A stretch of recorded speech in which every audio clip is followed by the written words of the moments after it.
He lied about his age, mistook care for love, and when it was time to fulfill his promise, he simply disappeared.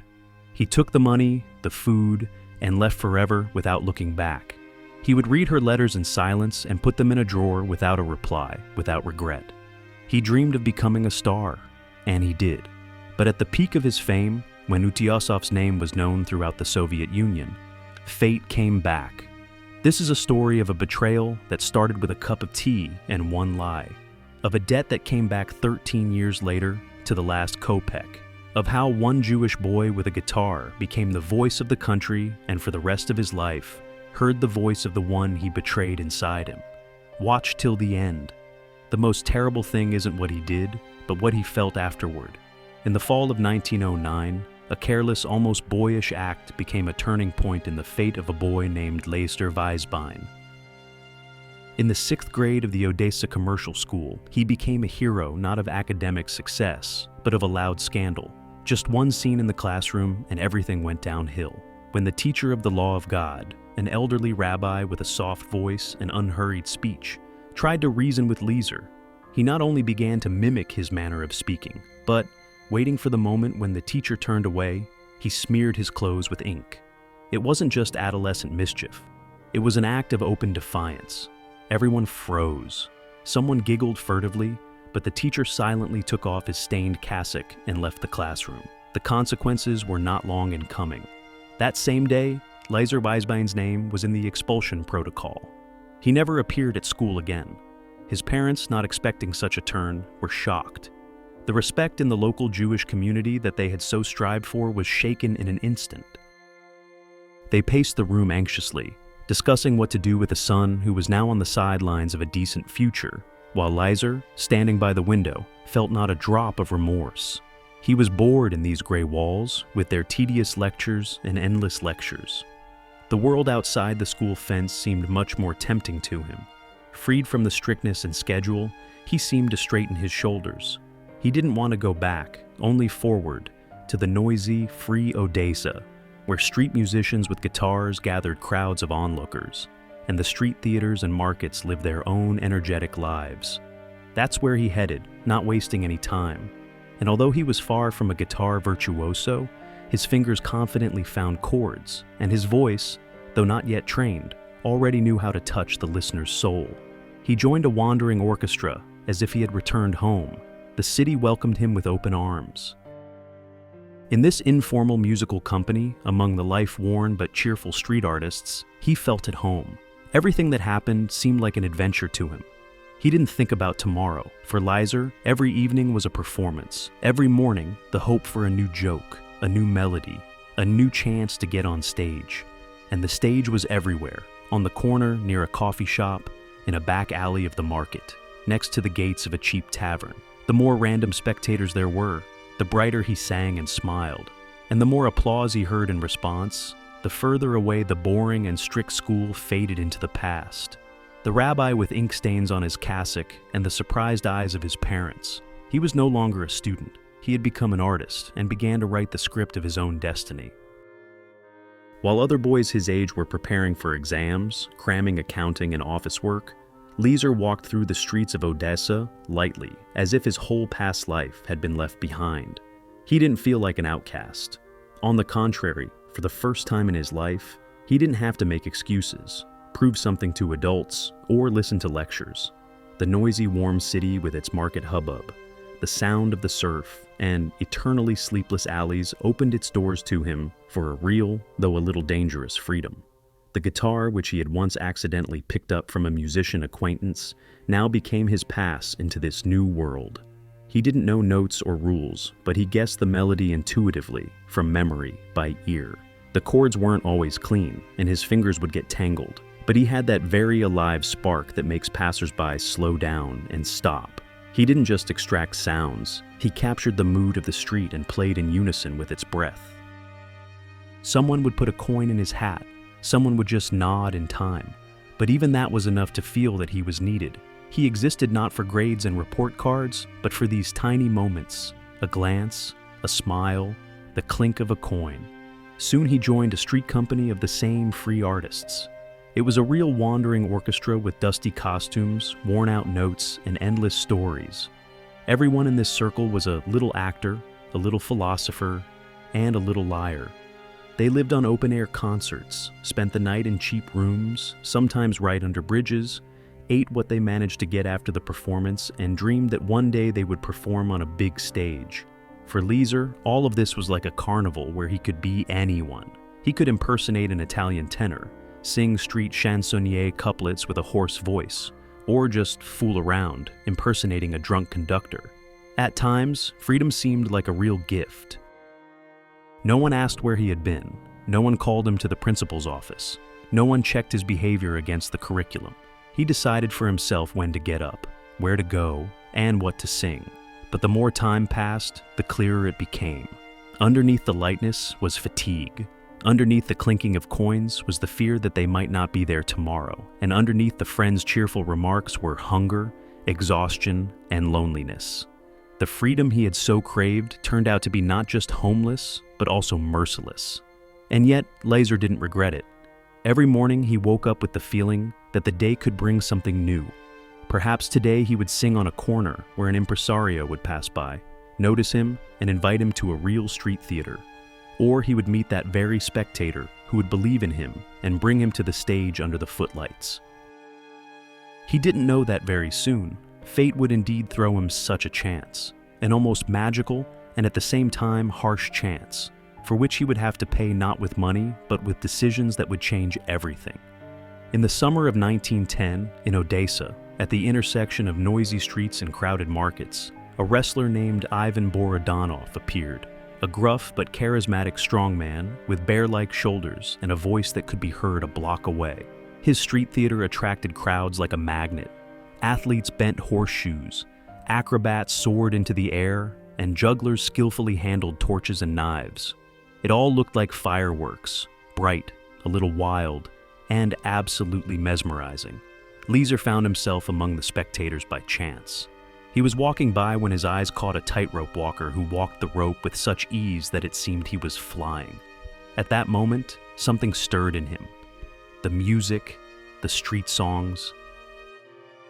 All of this was fun, but now he saw something more. Magic, a stage, a real audience.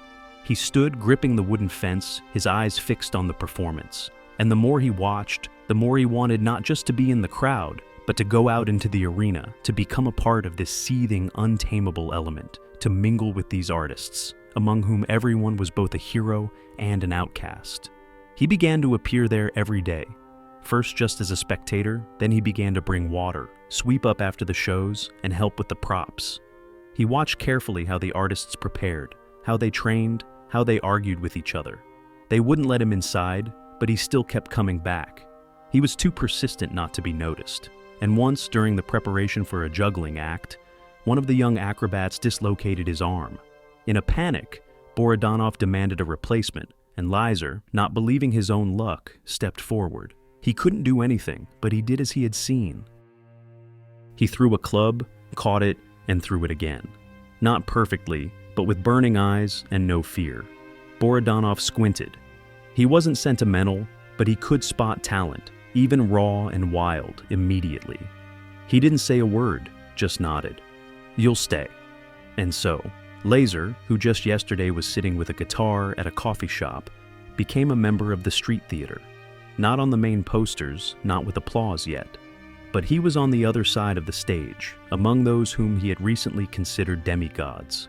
Every day he practiced tricks, learned dexterity, and learned to endure falls and bruises. He caught every remark, mentally recorded every movement, and took in everything he could from the older artists.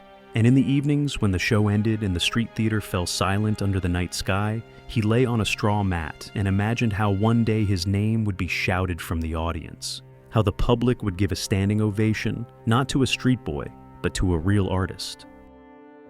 This was his first big dream, and it seemed that now it was within reach. The street theater's tour route spun Leiser into a whirlwind of provincial streets and backwater posters. The circus roamed from town to town. The shows went on one after another. The days merged into a continuous succession of lights, sweat, audience shouts, and a heavy stage. When they reached Tulchin, a small town with a warm atmosphere and kind, though tired, faces, Laser already felt that his strength was running out. It seemed like a simple cold, fever, chills, and weakness. He still tried to train and go to rehearsals, but his legs were giving way, and his head was spinning even from a short walk. On the third day, he no longer got up. A fever was burning him from the inside. His lips were parched, and his breathing became hoarse. The artists shook their heads. Someone whispered that the boy wouldn't live to see the morning. Someone advised leaving him in the infirmary, but there were none in Tulchin. The town was small, and Borodanov had no time to waste. They had to continue the tour. Then the wrestler, not wasting time on sentiment, did what he considered necessary. He found a local violinist, an old man with the last name Kolba, gave him some money and told him to look after the youth. Laser didn't even realize how he was being put to bed in a stranger's house. His consciousness would leave and return in the form of tattered visions. Kolba was a man of few words, a widower who played in a restaurant on Saturdays and gave music lessons at school. He lived quietly with his only daughter, Anna, a slender, shy 17-year-old girl with delicate fingers and attentive eyes. They took in the sick Laser as their own. Anna hardly left his bedside. She gave him drinks, wiped his sweat, read something in a whisper, and sometimes sang as if she wanted to drive away the illness with her voice. The treatment was long and difficult. The temperature would drop and then rise again. His breathing was hoarse, and each new day seemed like a feat. But Kolba's house turned out to be a quiet haven, where even the illness felt different. Here, no one demanded performances from him. No one drove him to rehearsals. No one judged him for his weakness. Here he just lay and survived, and next to him was a girl who believed he would make it. Why did Kolba take a stranger into his house? Someone he couldn't even call a relative. Perhaps it was because of the music. He felt the same spark in Laser, not just of a street singer, but of a real artist. Or maybe, in the darkened eyes of the old violinist, there was a memory of his own son, whom he had lost many years ago. Or maybe it was simpler. They just couldn't leave a boy to die on the street.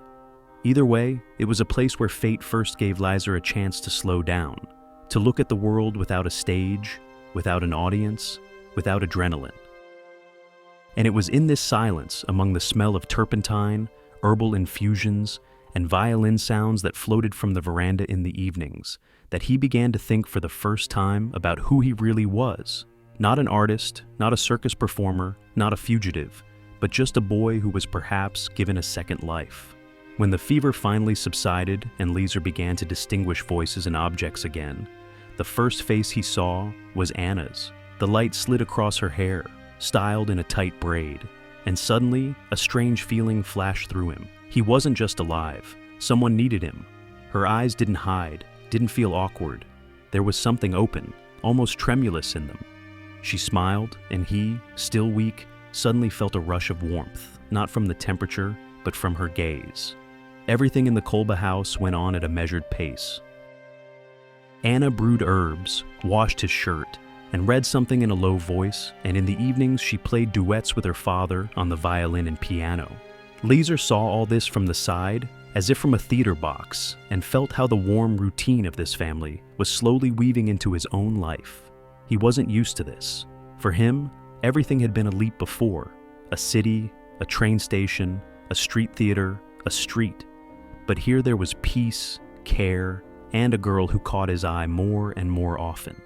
He noticed how Anna lingered by his door for a long time, how she poured his tea with special care, how she chose her words, even when talking about trifles. And all of this filled her with a silent expectation. She wasn't just a grateful savior. She was in love. Her feelings grew from every day she saw him on the brink and then on the road to recovery. For her, he was something more than just a random sick person. He was a mystery, a hero, a puzzle. One evening, when Anna's father started talking about the future, about the fact that the guy couldn't live under their roof forever, Laser felt that he was approaching a crossroads, and he, not knowing what to say, blurted out the first thing that came to his mind: "I'm 20. At that moment, he was only 16, but the word he said changed everything. For Anna, it meant one thing: he was an adult man, ready for responsibility, for a family, for a decision. Soon they began to talk about a wedding in the house, first with hints, then seriously. Anna's father said he would give a good dowry. The neighbors looked on with curiosity.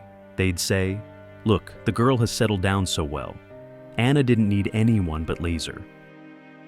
Her heart had long ago made its choice, and her mind hurried after it, dreaming of a future where they would be together, where he would perform, and she would wait for him after concerts.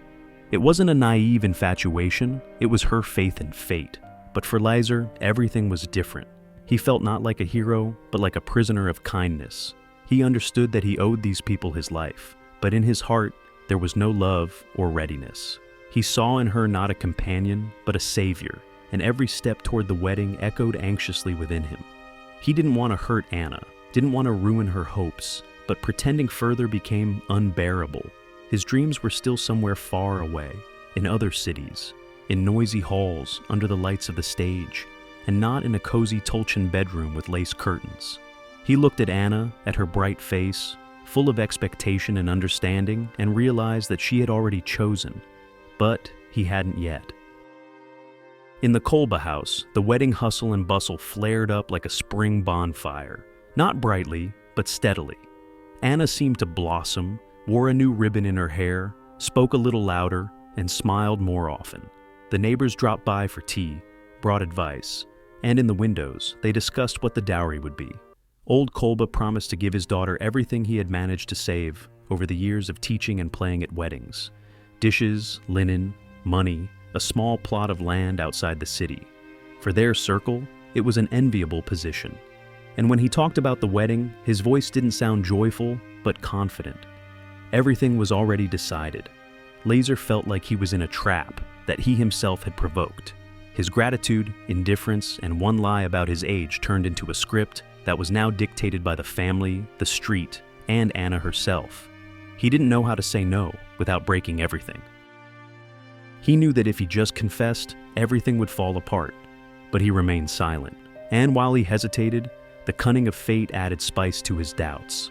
A neighbor, a portly and direct woman with the face of a market merchant's, suddenly declared that her daughter Dobochka was a much better match for Laser. She was a head taller than Anna, 5 years older, and 3 times more assertive. The mother loudly suggested to everyone, "What do you need with this Anushka? Look at Dobochka. She's a real hostess. She's not a girl. She's gold." Such conversations seemed to only flatter Dobochka herself. When she met Laser, she would start talking louder, adjusting her corset, and pretending that she also had a claim. It became unsettling. He felt his life being tightened from all sides, by promises, glances, whispers in the corners, and there was less and less air left. One night, he lay in bed for a long time and understood, if I don't leave now, I'll stay forever. Not out of love, not out of choice, but because he was afraid to tell the truth, because he found himself in debt, because he didn't want to be ungrateful. The next morning, he told the Kolbas that he would go to Odessa to tell his parents about the wedding and get his things. He said it with such sincerity that no one doubted him. Kolba gave him some money, a ruble, and 70 kopecks. Anna packed some food for the road, a pie, bread, and dried apples. They hugged him, wished him good luck, and no one even guessed that they were seeing off not a future son-in-law, but a fugitive. At the train station, he didn't look back. His heart was pounding, not with fear, but with relief. He was leaving for the familiar, beloved Odessa, where no one was waiting, no one was asking, no one was demanding. He held the bag with the provisions on his lap and looked out the window. And the farther the train went, the less guilt he felt. Everything that had been in Tolchin was left behind, like an old stage set. Ahead lay music, a stage, and a chance to become someone. As for the girl with a broken heart and a shamed dream, he simply didn't think about it for now. At first, she didn't believe it, then she hoped, and after that, she just wrote for weeks, months, and a year. The letters went to Odessa, one after another, addressed to Laser Weisbein. Anna wrote the address he had dictated to her before he left on the envelopes. She made sure the ink didn't smudge, putting warmth, love, and patience between the lines, which was getting harder to hold on to every day. She wrote that she was waiting, that her father was ready to give the dowry, that she still hoped. She told him how her younger sisters were doing in their studies, how the lilac was blooming in the yard, and how the neighbors were wondering when the wedding would finally happen. Each of her letters was a cry without a voice, an attempt to reach the one who had once promised and then simply disappeared, and he received them one after another. At first, he would open them, skim through them, and put them in a drawer. Then he would just set them aside without even unfolding them. Eventually, he stopped noticing them at all. In those days, he sang again, looked for his place again, and accelerated through life like a locomotive. Fast, noisy, with lights. He didn't want to mentally return to that small town where a stranger's fate was intertwined with his lie. There was Anna, a symbol of debt, shame, and guilt. Here was the stage, the audience, a new life. He pretended he didn't remember, and everything that reminded him of Tulchin dissolved in the noise of Odesa's backyards. And Anna kept writing. Sometimes tears fell on the paper, smudging the letters. Sometimes she would reread the old letters, thinking that maybe she hadn't written them correctly, hadn't said it right, but she continued.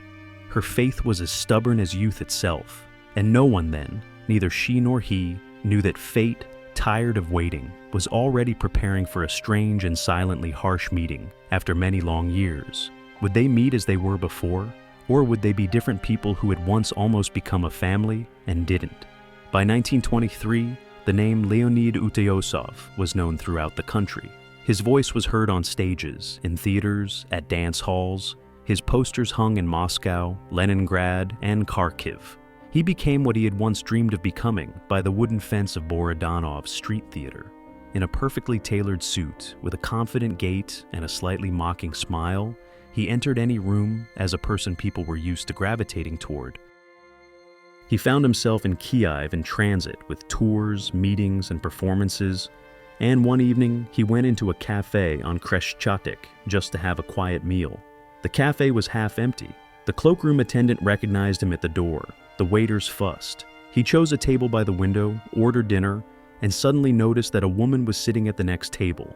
Not a girl, not a young lady, but a woman, with the posture of an artist, with chestnut hair styled in a lush wave, in an outfit that had no hint of provincialism. She didn't stand out, but that's why she was so captivating, and her gaze was calm, confident, and observing. He invited her to his table. She didn't feel awkward or coy. She just walked over and sat down. To his standard, "May I offer you something?" she replied unexpectedly, only for the amount of 1 ruble and 70 kopecks, not a kopeck more.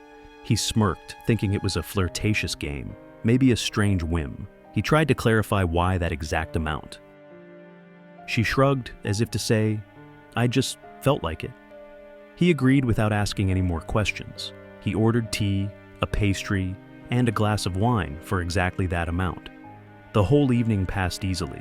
She listened, joked in response, and asked questions. Not with admiration, but as if she had known him well before, and was now checking if he was still the same person. Utesov felt relaxed. Such meetings had happened to him more than once. He was married and had a growing daughter, but fleeting romances had long become part of his nature. That evening, everything was as usual until she got up from the table, looked him in the eyes, and said, "Thank you for dinner. You can consider that you have returned the debt to my family. I am Anna Kolba." For a moment, everything around him froze. He didn't immediately understand what he had heard. The name sounded quiet, without reproach, without pathos, but behind it was more than any words. He looked at her, and pictures flashed through his mind. The house in Tulchin, a cup of herbal infusion on the bedside table, her tear-filled eyes, the unanswered letters, the train station, and his own departure without looking back. She smiled a little sadly, nodded, and left without turning around. And at that moment, Utesov suddenly understood. This is the return. Not a scandal, not a drama, not a curse, but the calm, deliberate gesture of a woman who once waited, loved, and forgave, and now simply left. Karma didn't scream. It sat at his table, reminded him, and disappeared. He sat in the cafe chair without moving, as if he had been nailed to the table. The name, pronounced with that astonishing ease, Anna Kolba, seemed to have opened a door to the past that he had tried not to remember for so many years. Everything that seemed forgotten, displaced and erased by concerts, fans, and tours, suddenly came crashing down with new force. But now, this wasn't the past in his power. It was a sentence, calm, precise, without unnecessary words. She didn't scream, didn't accuse, and didn't demand. She just said, "I am Anna Kolba," and left. And in that silence, there was much more than in any reproaches. He suddenly felt small, lost, and a stranger in this luxurious hall full of light and music. Everything that made him Utesov dissolved in her last phrase. Her face, calm, strong, and adult, remained before his eyes longer than any of those who sincerely loved or idolized him.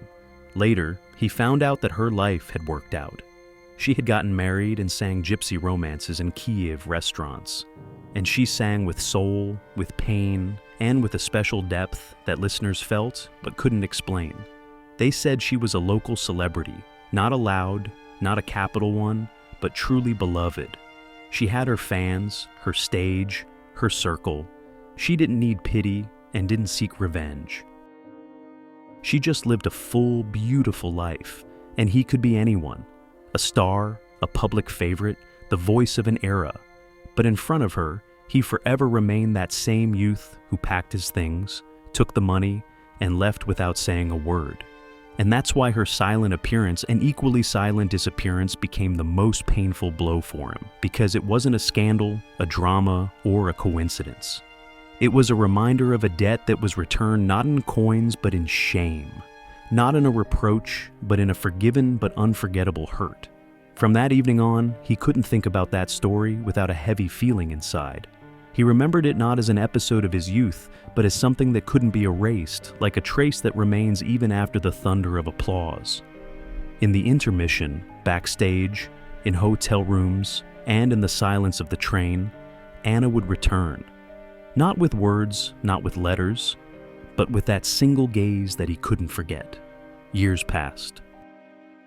The public still greeted him with ovations. The stages became wider, the halls louder, and the name Utesov sounded like a mark of quality, a symbol of talent, charisma, and sincerity.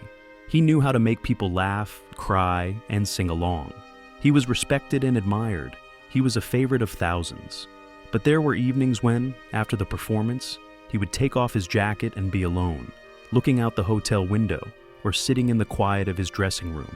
And then everything around him would fade because she would return, not as a threat, not as a ghost, but as an inner voice that was impossible to get used to. The memory of Anna became something more than just a youthful mistake for him. It was a story he couldn't tell anyone completely because he didn't know how it sounded, as repentance, as bitterness, as a confession. He never asked for forgiveness and never wrote back to her. But every time there were turning points, victories, losses, and acknowledgments in his life, he would remember that look, that smile, and the quiet, "I am Anna Kolba." Sometimes in interviews, he was asked about his first true feeling, his first love. He would evade the question, joke, insert an anecdote, and change the subject. But inside, everything remained unchanged. He knew that the most real thing turned out to be what he didn't take seriously. The most significant was what he ran away from. And even though later there were women, relationships, and a family, no memory burned as much as this one, because in that story was his weakness, which he couldn't overcome, and someone else's faith, which he didn't live up to. He lived a long, brilliant life. His name remained in history. But in that great list of achievements, there was one line that no one saw, but that hurt the most. It didn't heal, didn't weaken, and didn't go away with the years, because it wasn't just a youthful incident.